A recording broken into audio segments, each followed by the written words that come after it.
Hi everybody, it's Alison Lively. Today I want to take you on a magical mystery tour along our most complex and largest system in the body, the digestive system.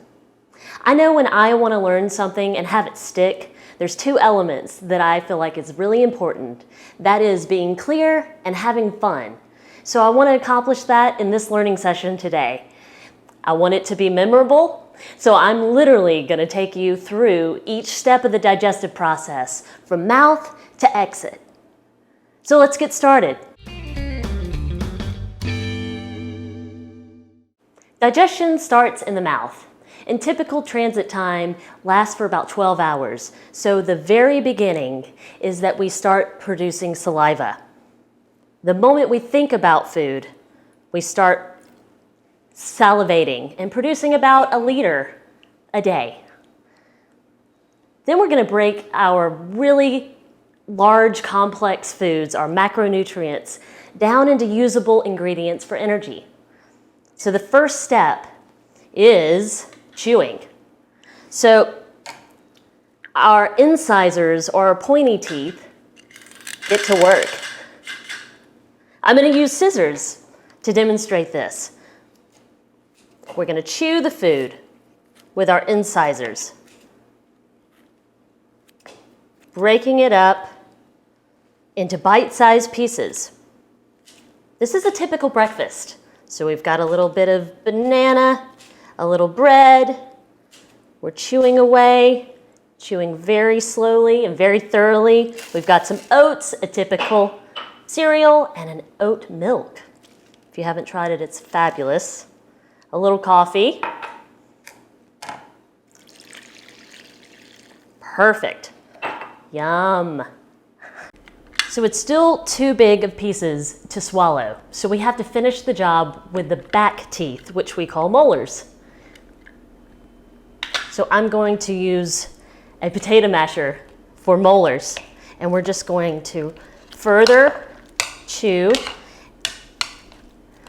As we're doing this, the more you chew, the more work or the less work we're putting on the rest of the digestive tract. We're producing enzymes, namely called amylase, for this process, which digest carbohydrates into glucose.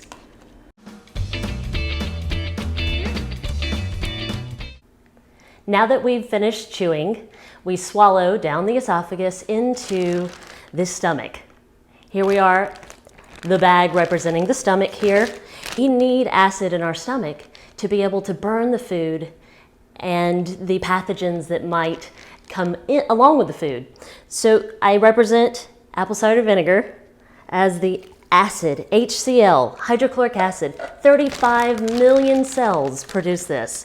But in order for the cells to produce as much as possible, remember the stomach is a muscle. So it must contract and relax. This is how we get the magic to happen here. So what's really important in this particular process is that you relax so that the muscle can contract and relax.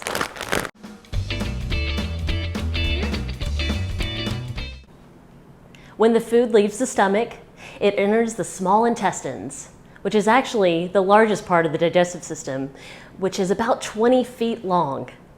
I'm going to represent it today with pantyhose or knee highs. So the digestive process really ends in the small intestines as far as breaking down our foods from those macronutrients to usable, workable ingredients to provide energy and enter the bloodstream. So I use the pantyhose because it's porous, just like our small intestine walls. They need to be porous so that those nutrients that are easily digested are ready to go out in the bloodstream and give us some energy. There's a lot going on in the small intestines. The liver and the pancreas both help the digestive process.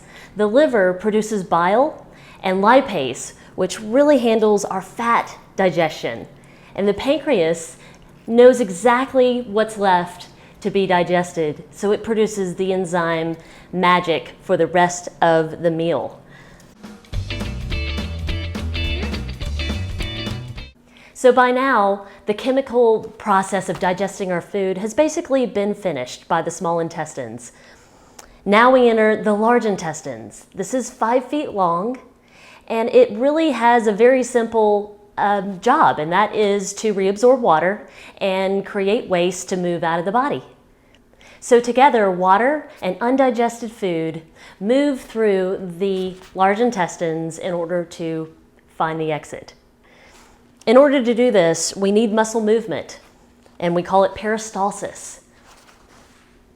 So I'm representing that by rolling all the way down the track, all the way to the rectum, where it stores to be exited. The final product, guys, you guessed it, we had a bowel movement. I know our demonstration today might have been a little shocking, but it is so important to learn as much as we can about how our amazing digestive process happens, because it's not everything to have a perfect diet. We have to digest that diet properly and eliminate it.